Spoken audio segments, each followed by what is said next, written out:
Okay, so I'm going to call the meeting to order because it is 6 o'clock on the button. Thursday, September 18th, South Kingstown School Building Committee, regular meeting. So first item on the agenda is to open the meeting and roll call. Brian Sylvia. Here. Kate Massananti's here. Luke Murray. Here. Chip McGarr. Here. Terry Lynch. Here. Bob Littlefield. Here. All right. So we have a few absences, but we do have a quorum and we are moving forward. Next item on the agenda is public correspondence. And I did forward along a couple notes that we received, and I just want to make sure that I'm saying it properly. So we received a note from Janine Silversmith from our Sustainability Committee. And she wanted to make sure that we were aware that the opportunity to get reimbursement for the geothermal technology that was already installed during the test drilling, we should be able to have the opportunity to get reimbursement for that technology based on the current incentive program from the government. And Kate, you've stepped up. Is there something you want to? No, I think that's something we need to work, Brian. I don't know if it would be with your office to figure out as a municipality how we can support you in requesting those credits. So we can reach out. Janine, and I forget her name, the woman who had come to present to the town council was willing to offer some help and provide directions. So Brian and I can reach out to her and kind of figure out what direction and how to apply into the program if we would like to get the single geothermal well recovered money. And then as far as the solar idea, I think that's going to potentially come later. We'd have to see what we get in credits and what offsets there would be. Yeah, we've mentioned before, solar is a great contingency buy at the end of our project. Our building is solar ready, so if we're getting credits back at the end of a project, as we're getting credits back from Rhode Island Energy as part of our incentive program there as well, as contingencies are returned back into the project, those funds that come towards the tail end are a great way to fund those types of projects. And I just want to make sure that I'm quoting it properly. It's the Inflation Reduction Act. And though some of it has been repealed, reimbursements for geothermal technology in schools still continue. Credits are available for projects that begin before January 2035, and there's no minimum or maximum amount that can be submitted.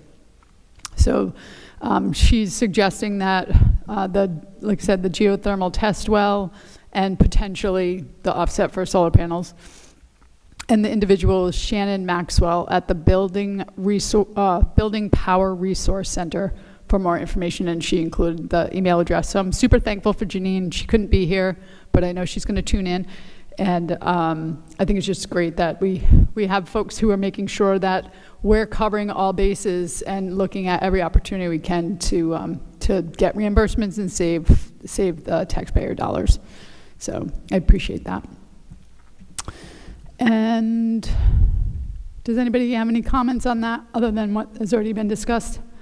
I'm just that I did have some initial discussions when this came up initially with the town's auditors, because they do, not obviously our financial audit team, but within the firm, they do work on this. And I had some discussions with them, so I can loop them back into it as well. Great, thank you. Just want to make sure that I have all the outreach that I forwarded along. So we received 2 community member outreach, went directly to left field, and I forwarded those.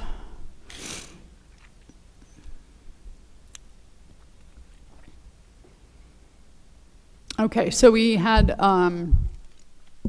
outreach from a couple of the abutters. Maggie Martin, she was mostly concerned about certain pieces of equipment operating at certain times, silencing backup alarms, things of that nature. There are some requests that can be explored around white noise versus beeping noises. However, we can't take individual requests for moving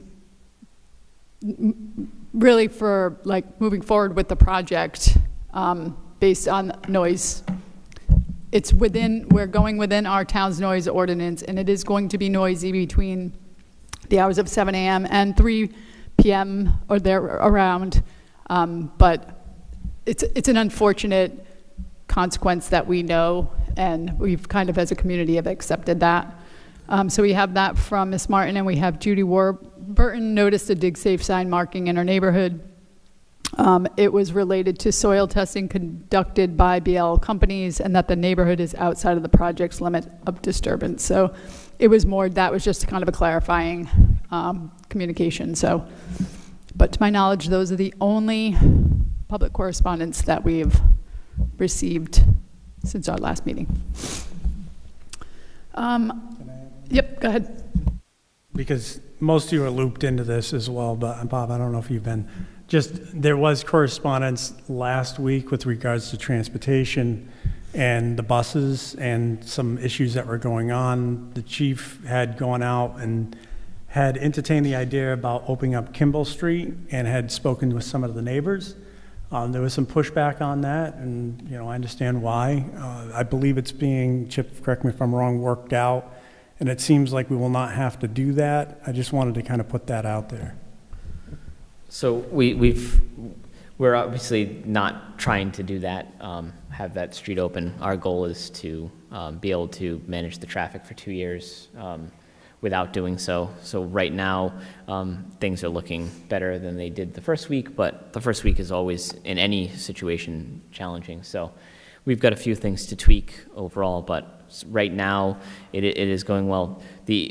The only concern I really have is that at this point, we've had 0 rain for the first 3 weeks of school. So what this looks like on a rainy day, I don't know yet, which is odd because that normally doesn't happen when you go this long of a start of school year without that, which has been helpful. But I think we're going to be okay with the way that it is, but I do want to see what it looks like when the weather is a little more inclement. So what I will chime in on that. If we do find that we need a different solution, I will personally be very adamantly opposed to Kimball Street being the solution. There needs to be multiple solutions explored with a group of people who have historical knowledge of why Kimball Street was shut down in the first place. But then also we need to sort out other possible solutions, and I'm assuming not just with rain, but with snow and kind of any other disturbance that might happen with our flow. But I just want to make it very clear that we need other solutions and not Kimball Street as a solution. So. I think I can add that I was the guy 20 a long time ago, I was the guy patrolling Kimball Street at school arrival and dismissal time when it was open, when I was the assistant principal at South Kingstown High School, and I fully understood why the neighbors wanted it closed. But if there's not a if there isn't a solution and it is impacting other neighbors negatively, then as a last resort, we do have to keep that open. That the idea in our minds, but as I said, as a last resort. Yeah, and I would say, like, at this time, I don't see any reason to do it. But I'm just saying, like, I want to just be clear, like, it under optimal conditions is what we've been running it right now. And the few things to tweak, but a lot of effort that's gone into it that is definitely not something we want to do. And when the chief did go around, it was also not an option for dismissal. It was only considered as a potential option for arrival. Arrival's much different than dismissal because we have 21 buses coming in in the morning. We have 4 leaving in the afternoon. So the afternoon is like, I'm not worried at all. And the other side of it too is that in the morning, when the students who are walking arrive, that's really the part that the police were the most concerned about. So it's a lot of, we've moved the crossing guard down to street level from where she was before. That's helped too, because she's kind of queuing kids up now before we pull. So like I said, right now under optimal conditions, things are working. But even if we had to go to that like extreme option, and I know we would explore a lot more things before we got there, we were only talking about for arrival, not for dismissal. There's really no reason. Everyone's going out the same way, and what we notice as a pattern is most of the walkers are already gone before the cars and the buses start coming out. So it's really working well, knock on wood, but it's really working well right now on the dismissal. It's just that as things get, weather plays a role, what does that do on the arrival side? That's why I just wanted to bring that up. Yeah. Nope, totally understood. But I'll also kind of remind that while it was navigating, it was tough 20 years ago, now let's add faster cars, more cars, and cell phones. And so there's a level of danger that is there now that wasn't there back 20 years ago, and it was still dangerous. So I just want to, a sword I will die on for this particular community with these particular neighbors. And I'm one of many, so I may lose and have to take the sword, but it is definitely, I'm pretty passionate on that particular topic. So, but that said, we're not there. I don't even want it to get. I don't want it to get there, Kate. We're not there. To even have Yeah. that. No, it's just there was. Yep. We were just trying to. We want to know what all the options Of are course, in the yep. event that we need it. But so for dismissal, I would say it would never be on the table. It was when it was discussed, and this was again a discussion that somehow turned into more than just a discussion. Yep. It was just a matter of what would it look like during arrival. Gotcha. Okay. Absolutely hear that. Anyone else? All right. Kate, come on back up for item number 3, discussion update. And I listed this as general project status overview to make it a nice broad topic, because instead of listing out all the little topics that we consistently communicate about. So I will let you run with your presentation. Wonderful. First order, I'm going to introduce a new team member. Justin, if you want to come up. We have Left Field as part of our contract, bringing on a full on-site construction oversight. He's going to be our clerk working for Left Field. He'll be sitting in the Hazard Building in the office down the hall from Gilbane, and he will be the point of contact for ownership on site, for any neighbors that have any comments, questions. He'll be working closely with Gilbane, managing the schedule, working with me closely to manage the budget and the activities that are happening on site, oversight of quality control, etc. So I'll let Justin introduce himself and tell you a little bit about himself.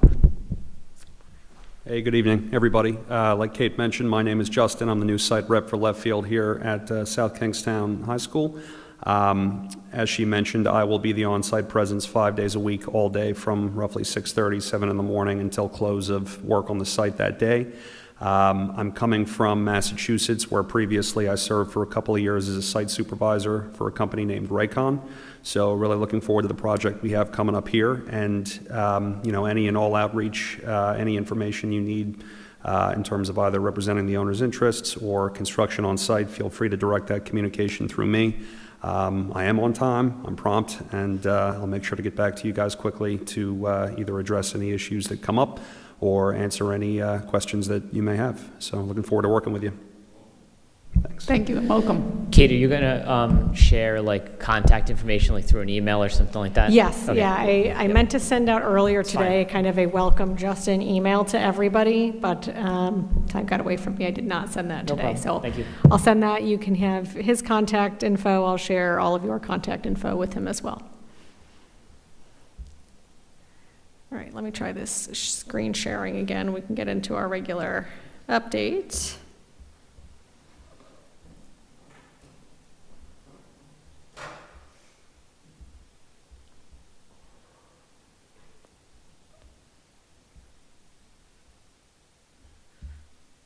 All right, so as part of our regular project update, we'll talk a little bit about where we are with our schedule. I'll ask Mark to come up, talk a little bit about where we are in construction. We're going to be looking for, it's another agenda item, I'm going to talk about it now anyway, construction document, our 60% construction document estimate. We are looking for a recommendation to submit to RIDE, but we'll go a little bit through the process for the 60% CDs. The change order task force, that is a document that we've been kind of working on back and forth quite a bit between Left Field and the town to talk about the process for reviewing and approving change orders. And then an update on where we are with our the stockpiling of our excess soils. Terry will be very happy about this one. So just kind of an overall view of where we are in our schedule. We're kind of here on the tail end of our construction documents within our permitting, yellow permitting bar here, meaning we have our foundations and erosion control permits. We have our stormwater permit. It was a long time getting there. And we are going to be submitting in October for our building permit, with issuance looking for our full building permit within November.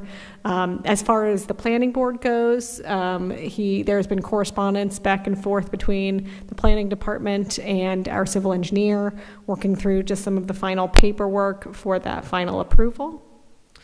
As we're going into our bidding and GMP in this kind of yellowish, greenish bar, we have approved our initial GMP. We are looking into the November timeframe, kind of right around Thanksgiving. We'll go into this in our key milestones for approval of our final contract. We're showing here in red where we are in construction. So Gilbane and their site contractor Vinagro have mobilized for the work relating to the high school. Now that the temporary road is finished, they were able to roll directly into the work relating to the high school and get quite a head start on it, actually earlier than we had anticipated, which is great. Some of our key milestones, as we noted, we did receive our 60% estimates. Vinagro has mobilized. We are looking for bids due. This is kind of a rough time frame for the October deadline for remaining bids for the remaining packages. 100% construction documents have been issued by SLAM. They're being reviewed now by Gilbane in prep to go out for bidding. So that's kind of an initial bid period. There's going to be some additional negotiation and review of bids after that. But ultimately, we're going to be looking to come in at the end of November to the building committee for recommendation of that final GMP, and the end of November to town council for our final GMP. Any questions on schedule?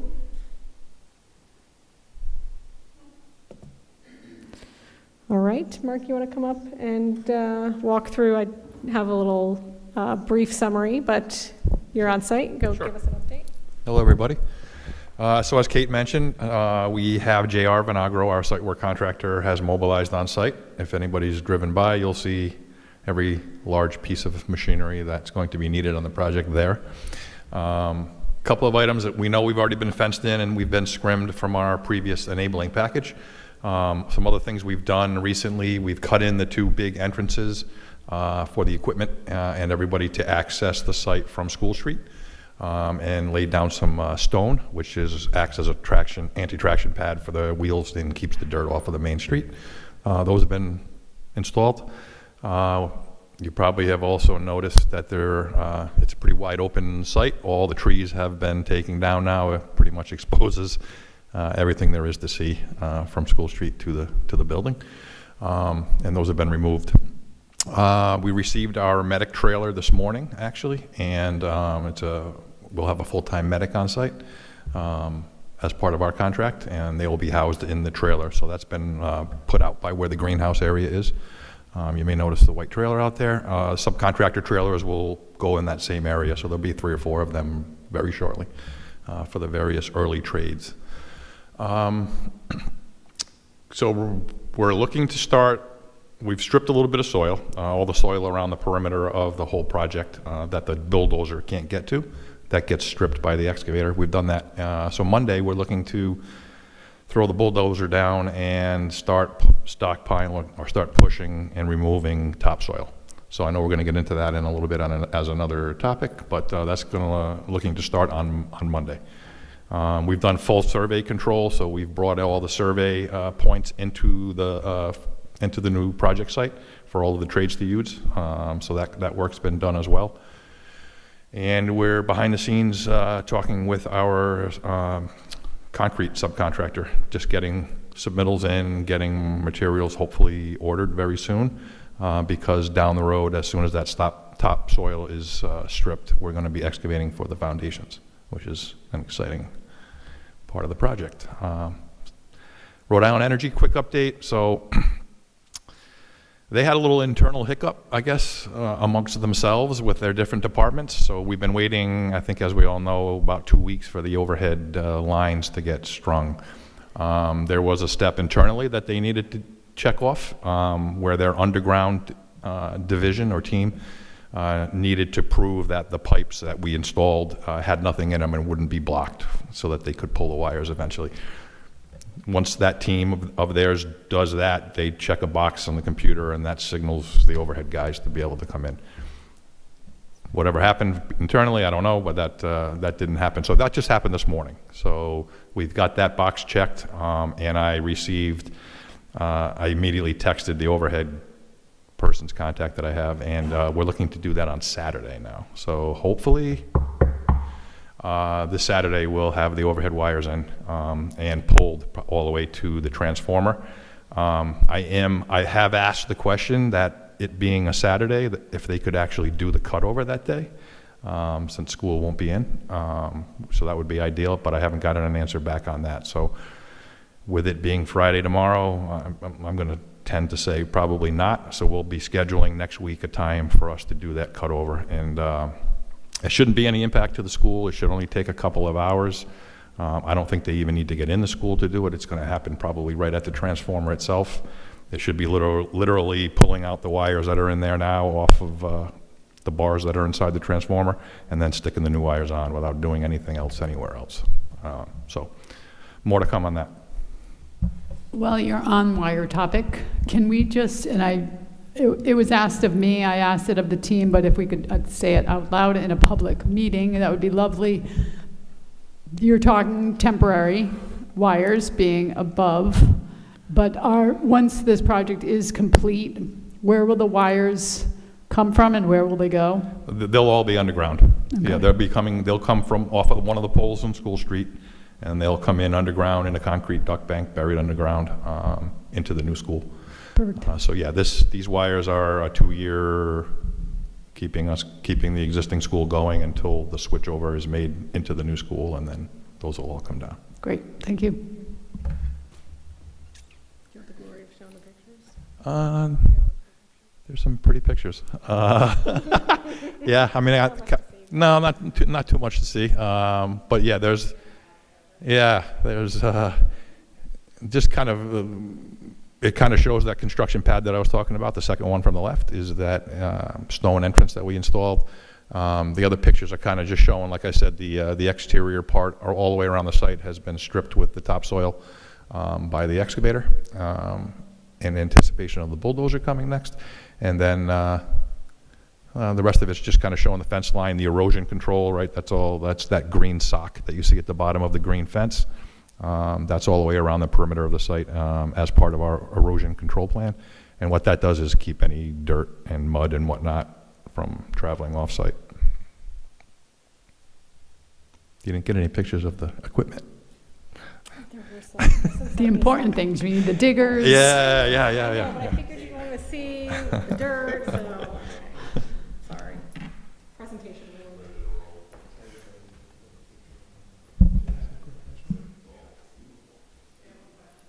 So with regards to street sweeping, do they have a sweeper they're keeping on site as if stuff gets dragged down on School Street? And Yeah, that is part of the deal. Yeah, they will have a sweeper as needed.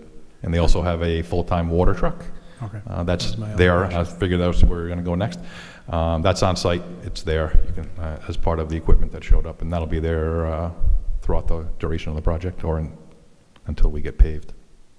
Good. It's been dry. It's been very dry, as Chip mentioned. We haven't had any rain at all. So It's coming. Yeah, it's coming.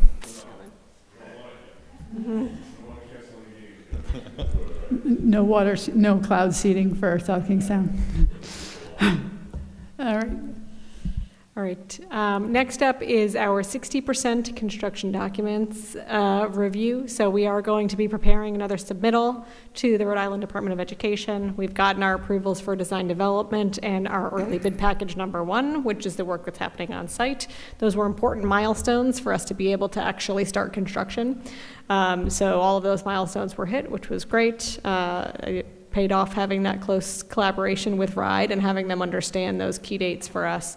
So that was wonderful. So our next step is our 60% document submission. The design itself has not changed materially since you've last seen it, so I didn't reiterate a design presentation as part of this. But what is new is our 60% construction document estimates. We've been talking about those that have come in. As we know, we got great buyout for our GMP number 1, pretty far under our design development estimate, but pretty close on target with where we are with our budget.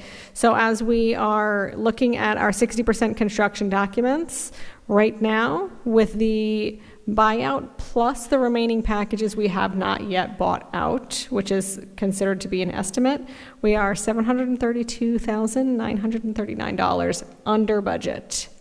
And that includes additional contingencies for coordination, design pricing contingency, and some escalation built in there, which we'll finalize with our numbers in our final GMP at the end of November.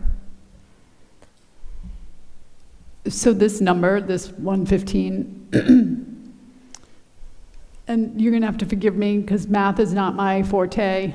I'm a health coach, I'm not a math coach.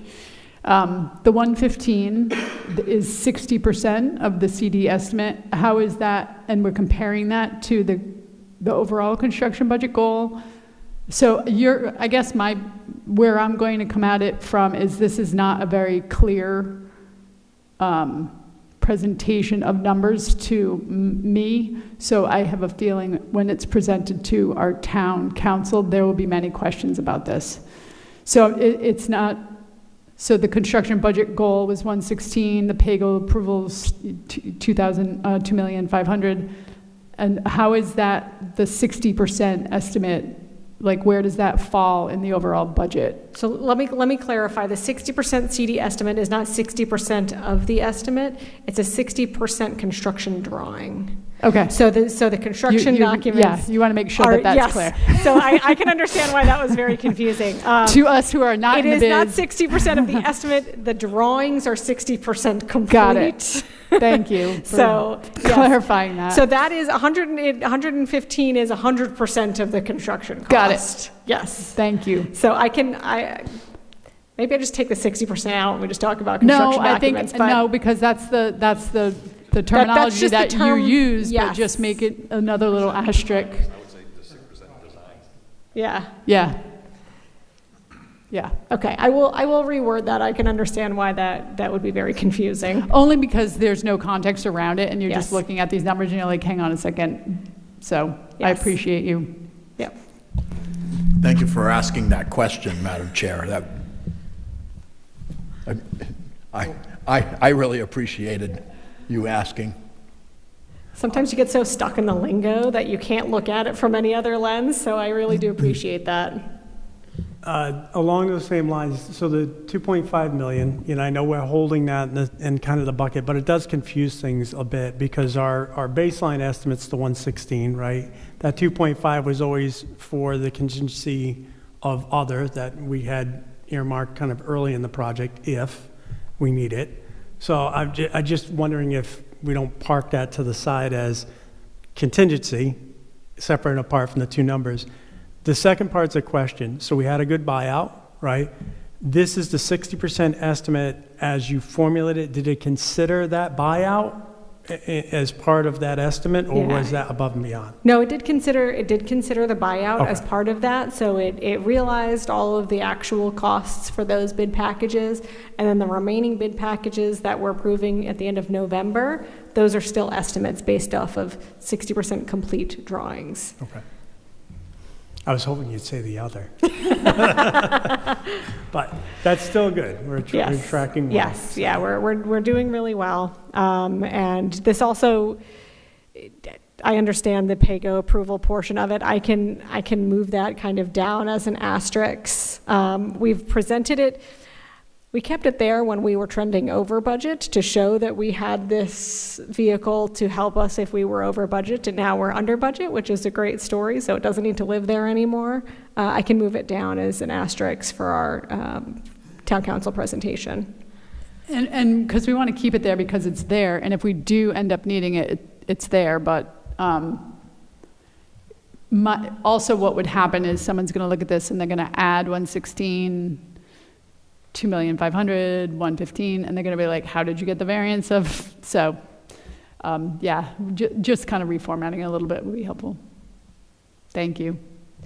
Will do. And I also added, because this is something we should explain again on Monday night, the difference between our construction budget and our total project budget. We have 150 million as our total project budget. That is not changing. Our budget did not go down to 116 for the total project. So the 116 budget is just for Gilbane's contract. So everything else that's part of this project, our owner's contingency, fees, professional fees, expenses, owner's FF&E costs, those live outside of the 116 and make up that, plus Curtis Corner, make up the remainder of the 150. So I can work on explaining that as well. I just don't want to make it too heavy on this particular slide. Anyone else have any questions or clarification on this? Just a recommendation as you do that, instead of showing the full breakdown, I think it's helpful just to say, you know, your hard cost is pretty much construction, consultant costs bucket, Yep. you know, contingencies bucket, and then so you have 3 or 4 lines and it adds up to the total of your 150, as opposed to trying to get too deep into the numbers. I mean, we can always do that, but I know you've been doing it in the reports as far as a deeper breakdown, but Yes. It does get confusing to the layperson about how do we get the 150? They look at this and they're like, well, isn't that the total project cost? So Right. I think just having those buckets laid out would be helpful. Yeah, I think we have a past presentation from a while ago where we had broken it down a little bit more specifically. So I can kind of look back through some of our past ones and see what format was successful. I just don't want to, as part of this approval, we're really just approving the construction estimate, so I don't want to necessarily bog everybody down with all those remaining costs that aren't part of this particular approval either. I appreciate that, but as we know, Yes. there'll be more probing. Yes, I will try and put it into a format that's easily understood. All right. Are you going to continue with this before we move on to 4, right? You have more to say here? Yeah, so we're also looking, just as part of this presentation, the task force, but if that's a separate agenda item, I'll pause here, which I think it is, so I can pause for the recommendation to move this to council for approval. If you could go over the task force now, and then Sure. we can talk about, in the other agenda item, we can include that topic with the change order approval. But if you want to review it now, that's fine.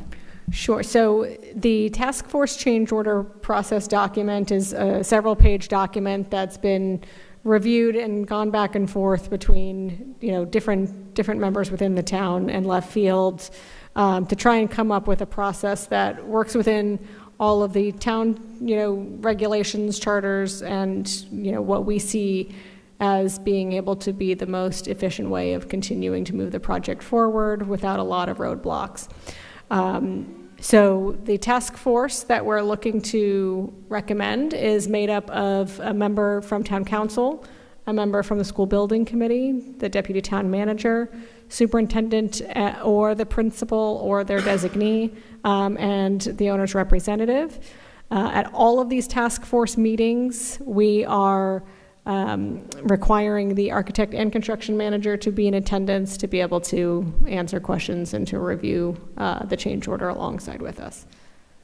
Just one thing, Kate, I think something I missed, because on the document that I provided, I think we also said that the finance director would either be an ad hoc. member. Ad hoc member, okay. I think it's important that we include, since he's going to have to do the grind work on all this, that he be included in that list. Absolutely. So I do apologize. If there's anything that I did not update from our latest version, I apologize. That was pretty fresh this afternoon, going back and forth. So, so absolutely, Brian, I'll get you on there. Yeah. So when it comes to the makeup of that task force, is it the understanding that the town council will make these appointees, the building committee? What does that look like? Yeah, so In your opinion. this is all recommended, right? And it's going to go, we're going to have a recommended, as of tonight, and then it's going to go to council on Monday. So they can certainly, if they feel differently or they want more members on there, they can make this up as they go. There's no real restriction necessarily. This is our recommended based on the players that we know that have been kind of involved to date. I'm on there. If they want the manager instead, that's fine. Just I've tended to be the one doing the communication with Brian and the grinds sort of stuff. So, but yes, it would be the town council ultimately on the entire plan.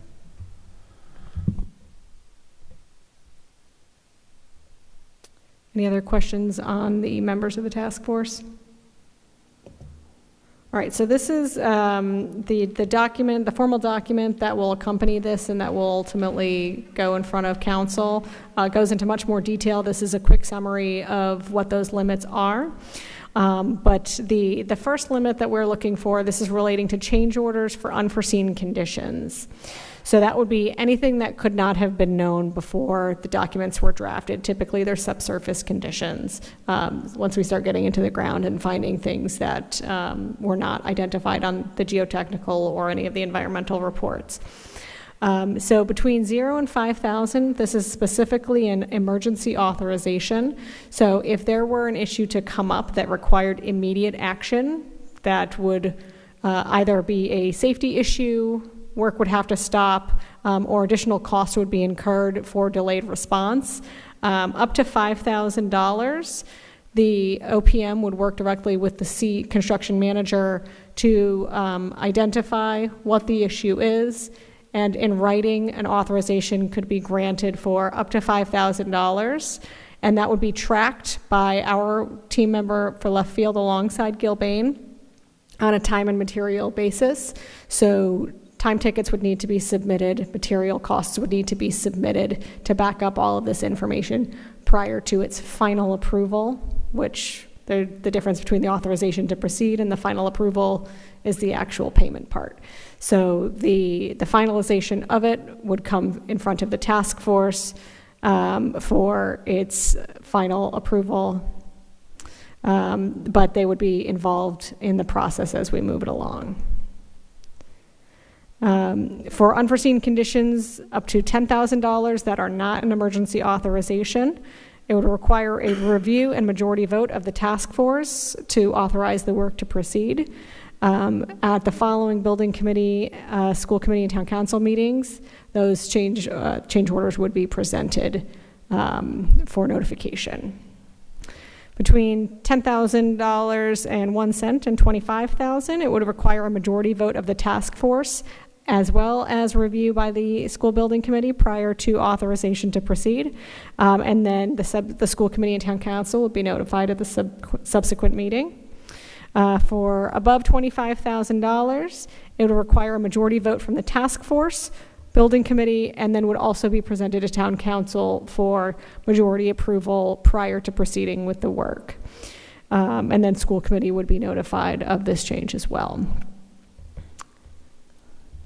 So moving into elective changes, that's treated a little bit differently than unforeseen conditions.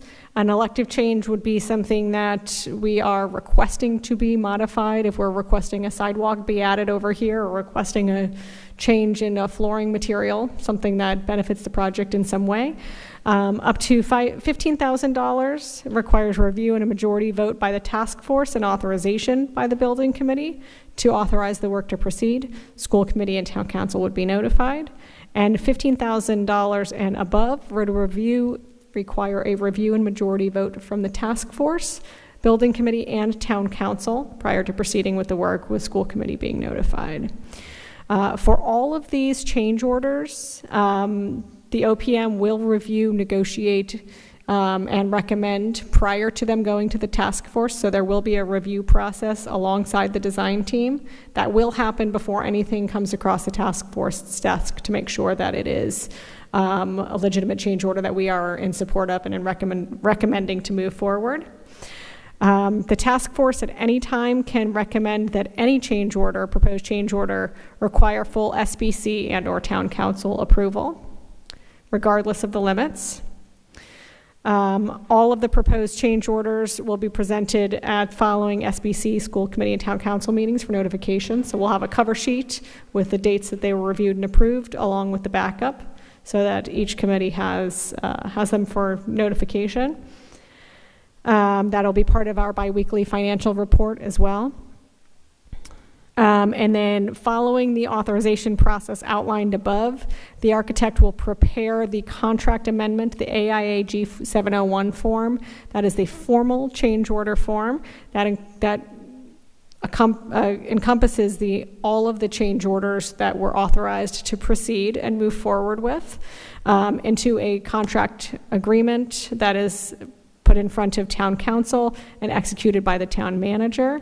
And that is what authorizes the additional cost above and beyond the GMP as it was originally authorized.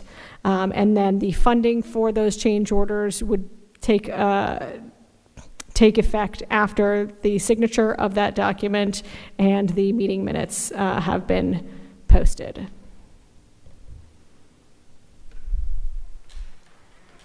Any other questions? Please, Luke and Brian, this has been a very live conversation, so chime in with anything that you are in agreement or disagreement with. No, I just wanted to say I've had discussions with all the pertinent players within finance on this document. Got some good recommendations. I've had discussions with our solicitors team, so I think we're comfortable on the town side with the changes that have been made. I just wanted to put that out there. I want to thank Brian and the solicitor for their work on this. It was a lot of back and forth. Just as a frame of reference too, as we're presenting to the council, currently under $10,000 now for construction projects, we can get 3 quotes. We can effectively award. So that was kind of a guiding premise for us. Another is, Brian, correct me if I'm wrong, $15,000 on emergency for the town managers. That's current correct. approval. So that was kind of our guide as we made recommendations on this of what currently exists, what are we doing now for other projects, and what we thought was reasonable limits. And thank you for your input today as far as that 0 to 5,000 and making sure we don't stall the project either, because that is also a priority for the council. So I think that's the one thing that we're going to have to talk about on Monday is there is a reasonable balance of not stalling the project and maintaining one of their primary goals, which is keep the project going and get done on budget and on time, but on time being a key piece of that as well. So that's it.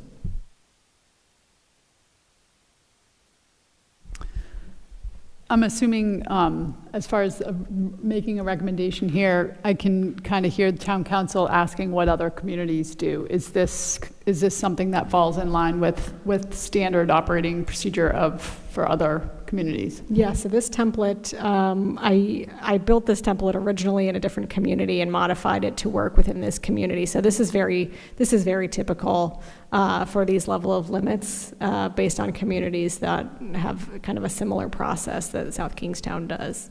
There are other communities that the building committee has full authorization to approve any and all change orders. There are some that just go in front of the town manager. So it really depends on the community, but communities that operate similarly to South Kingstown, this has been a really effective procedure. With the key piece being we want it to keep moving. We can't be bogged down with waiting for the next meeting and waiting for the next bi-weekly meeting. Some of these decisions have to be made now. I'm curious if there's an emergency situation and it's over 5,000, but it's emergent, like it needs, like what is there wiggle room for something, or is that a matter of like, well, I guess we need to call an emergency meeting with the town council? or the school building committee, or whoever the body happens to be. Because my concern would be if it's a big thing that is now an emergency and it doesn't fall within the parameters. Yeah, my recommendation would be that the task force commit to meeting, be flexible with meeting times if we need to. Fortunately with the task force, we don't have the 24-hour notice and posting requirements. So that's the benefit of this being a task force, is that the meeting availability is more flexible. And really with this process, one of the biggest benefits is we are not bogging down the taxpayers and the town of South Kingstown with going through, every rental cost and every cost per, square foot of whatever material they're quoting, because it would add a strain to the town council agenda to be able to thoroughly review these, and it would really be a disadvantage to every other agenda item that's on town council's agenda. Appreciate that. Does anybody have any questions or clarifications we need right now? Okay, so what we're looking for on this is a recommendation. Are we there yet? Do we want to do the recommendation yet, or I'm there for both unless there's any other questions. Do you have more on this presentation? Nope, that's it. Okay, so let's stick to the order of the agenda though. So in general then, before we wrap this up, are there any other questions about this report in total? All right. So that being said, let's move on to agenda item number 4, which is a discussion action. So the first thing that we're looking at is a recommendation to school committee and town council of 60% construction document submission to RIDE. I'll make that motion. Second? All in favor? Aye. Anyone opposed? So that item passes. We will move on to item 5. Again, discussion, it's an action. We need a recommendation to the school committee of change order approval procedures. That is not correct. It is a recommendation to town council of change order approval procedures. So can we make a motion to change the agenda item? We can. Okay, so make a motion to change item number 5 to recommendation to town council of change order approval procedures. Can I have a second on that? Second? All in favor? Aye. Anyone opposed? All right, so for newly updated item number 5, discussion action, recommendation to town council of the change order approval procedures, which includes the creation of the task force. I'll make that motion with the addition of the ad hoc member, because what was up there did not have that. I'll second. All in favor? Aye. Anyone opposed? That passes. And that brings us to item number 6, discussion update with the update on excess soil stockpile. So one of the items that we presented on probably a couple months ago now was value engineering for not having to dispose of the additional soils that are part of our project, hopefully being able to utilize them in some way, shape, or form within the town. So a lot of work was done to try and identify where that soil could be stored while ultimately its final resting place was determined.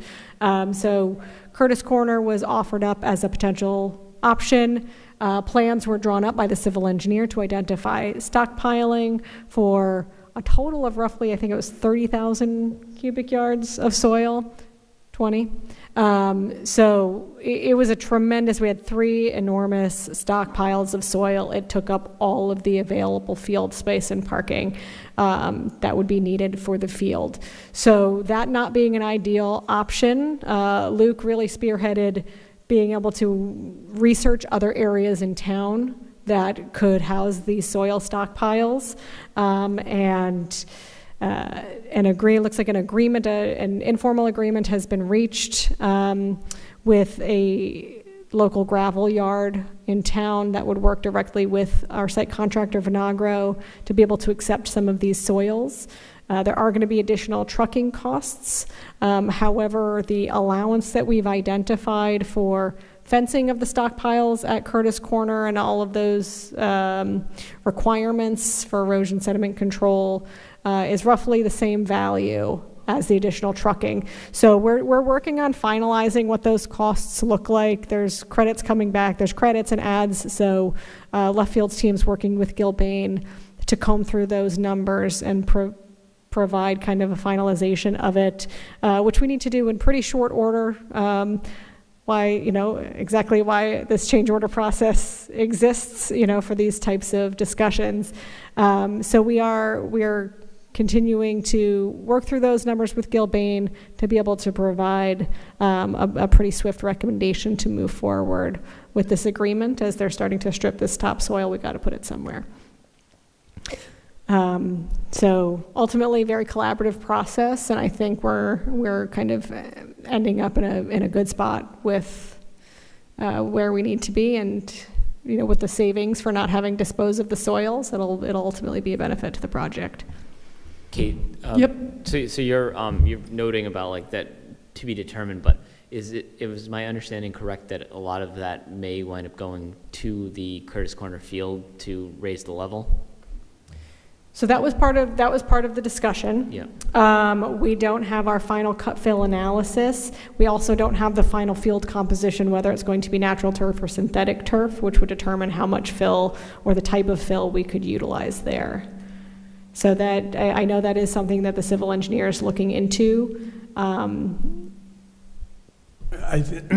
can shed a little light because I did a lot of running around with Mark, and I want to thank the Gilbane team, and I also want to identify Rex Eberly, who made some good connections, because as much land as there is in this town, it was extremely hard to find the 2 or 3 acres that we needed to put all this soil, and in the right location.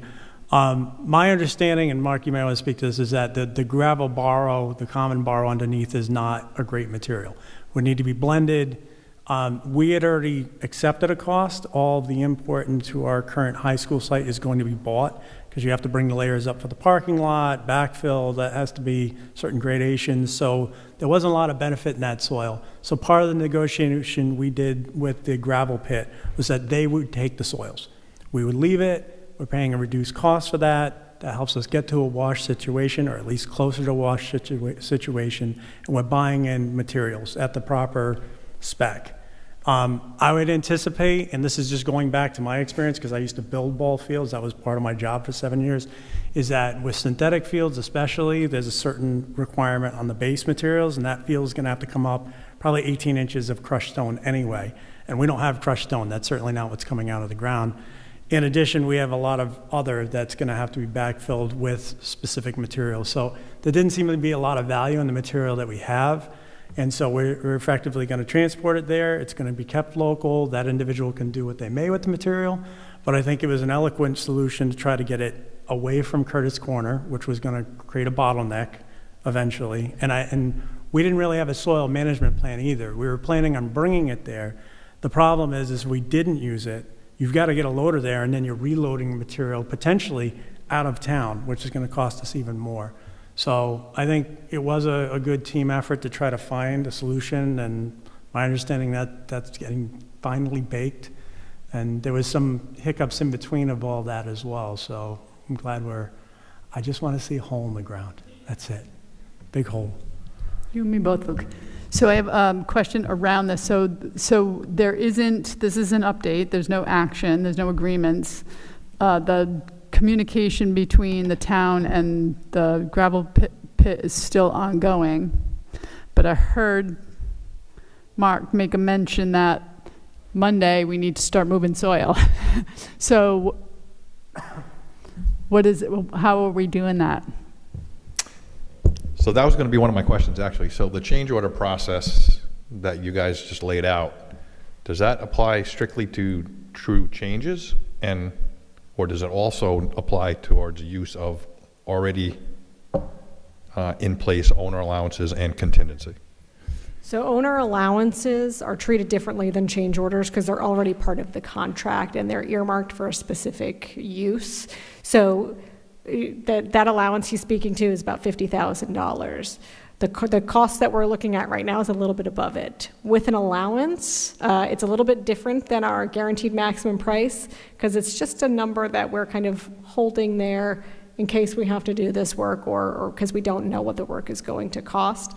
With an allowance, the owner has to fund costs above it. So right now, the quote is a little bit above it, so the difference would be a change order. But we don't need to utilize the task force to authorize allowances to move forward, because that's already part of the contract.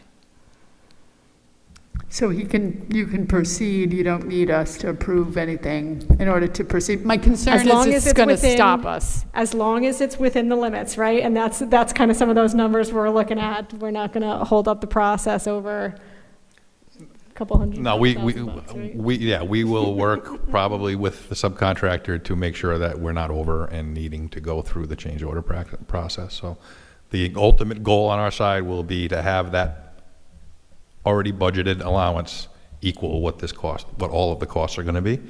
But I do want to let everybody know there is one unknown to it, is the agreement that we had with the gravel pit. Luke, if you remember, it was a price per cubic yard of material. Now, we've estimated what we think we're going to bring over there, i.e. 15,000 yards of both loam and common borrow. But we're going to actually be tracking that as we're creating it and shipping it to him, and he's going to be doing the same thing on his end. So right now, we're allowing a $15,000 budget into this 50. If for some reason it becomes 20,000, then obviously we would treat that as a change order. But right now, the ultimate goal, based on 15,000 yards, is to make that allowance equal what we think it's going to be. And we're good with the gravel pit to start receiving this come Monday to whatever that schedule is. Yep, I've been in contact with him. He calls me every other day to see when it's coming. So he's waiting for me to actually define the exact day, which is probably going to be Tuesday, assuming we get our approval. What else was I going to say? Oh, yeah, he was given the soil results from our testing of the various borings that we did. So he took that, he's reviewed it, he has given us a letter and signed that, basically saying, I've received everything from the testing agency, I understand it, and I'm accepting it. So you guys will have that as part of your backup to the change order as well. I mean, the allowance. And Mark, just to confirm, this for everybody's knowledge, this is not an agreement with the town and the gravel pit. It's between Gilbane and the gravel pit, or Vinagro and the gravel pit? That's a good question. So it technically probably is, I'll use the word covering, both the town and Gilbane.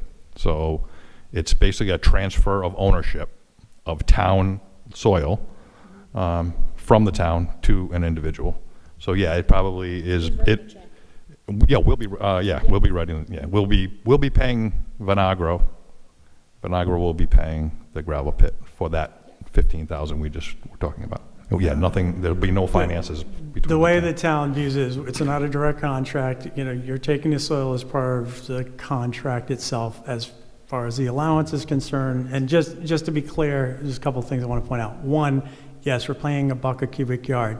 That is so he can move the material. This individual owns a gravel pit, has machinery. And when you dump it there, he's going to have to move it, and he also had to do some site prep for that.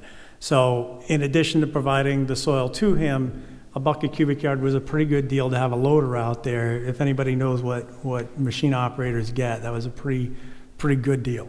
And that will get the site prepped to where we need to push it or put it, and we can run trucks quickly through the pit because it's basically a big turnaround there.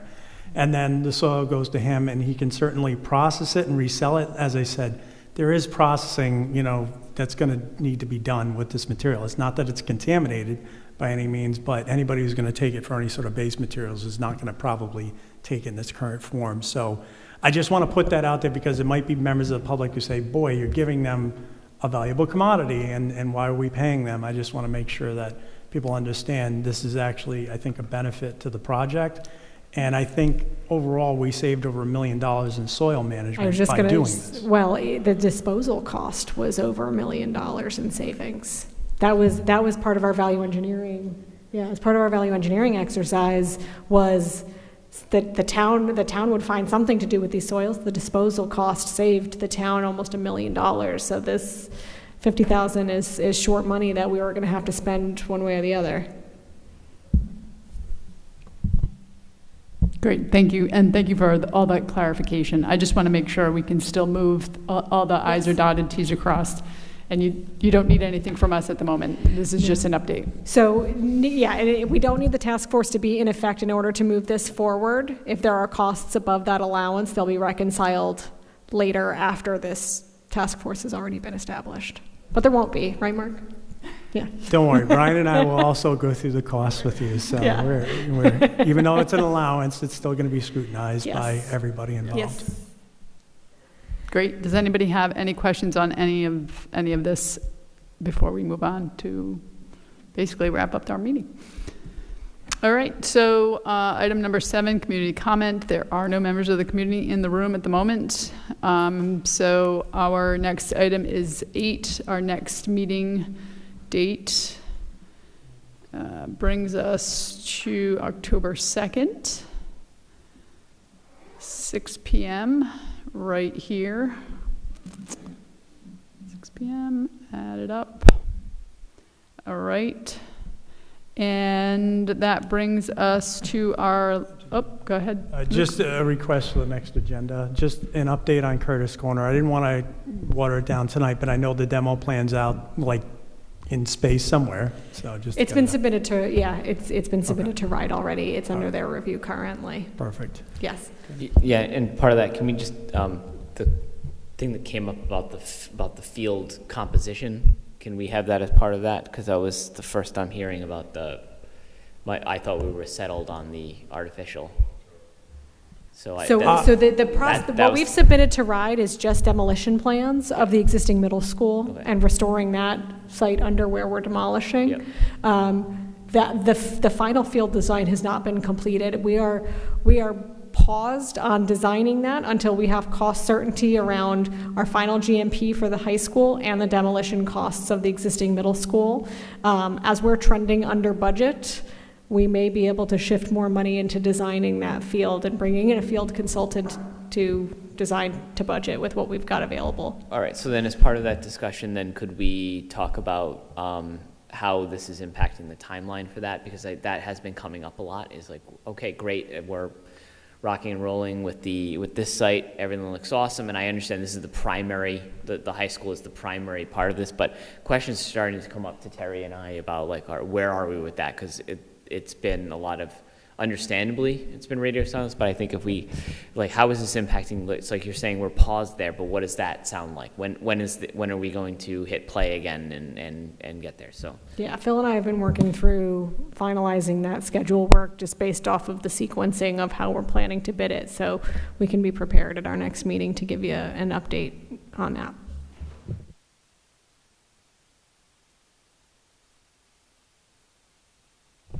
Can I just get one more thing in on my report for what we're doing out there construction-wise? I do want to, just for the record and for the committee and for the public's knowledge, we have the vibration monitoring set up and running and operating, and we're receiving the data on a nightly basis. So for anybody out there and here, that is up and running, and the surveys are ongoing, obviously, as well. So I want to get that into the record. Thank you for adding that. I think that'll be important also to make sure we get that in at town council on Monday. Awesome. All right, so unless anybody has anything else, I will entertain a motion to adjourn. I'll make that motion. Second. All in favor? Aye. Anyone opposed? That passes. We adjourn at 7:05.